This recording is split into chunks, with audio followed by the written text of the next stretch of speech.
मत पूछो क्या हाल है, हाल मेरा बेकार है। मम्मी ससुराल का बहुत बड़ा परिवार है। मत पूछो क्या हाल है, हाल मेरा बेकार है। मम्मी ससुराल का बहुत बड़ा परिवार है। रोटी बनाती थक जाऊं मैं, खाने वाला जाता है। रोटी बनाते बनाते मम्मी रोना मुझको आता है।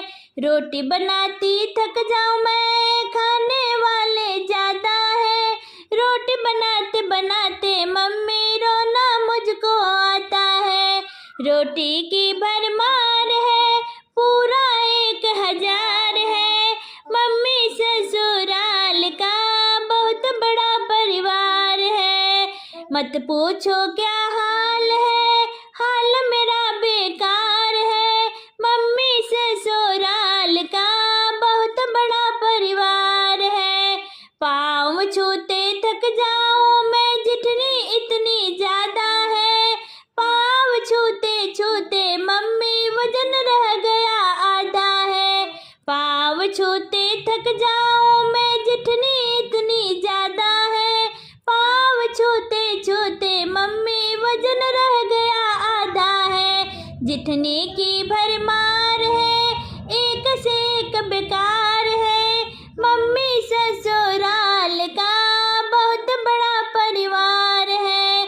जितने की भरमार है, एक से एक बेकार है। मम्मी ससुराल का बहुत बड़ा परिवार है। मत पूछो क्या हाल है, हाल मेरा बेकार है। मम्मी ससुराल का बहुत बड़ा परिवार है। शोर सुन कर थक जाऊं मैं, बच्चे इतने ज्यादा है। शोर सुनते सुनते मम्मी सर मेरा दुख जाता है। शोर सुन कर थक जाऊं मैं, बच्चे इतने ज्यादा है। शोर सुनते सुनते मम्मी सर मेरा दुख जाता है। बच्चों की भरमार है, मुसीबत का पहाड़ है। मम्मी ससुराल का बहुत बड़ा परिवार है। मत पूछो क्या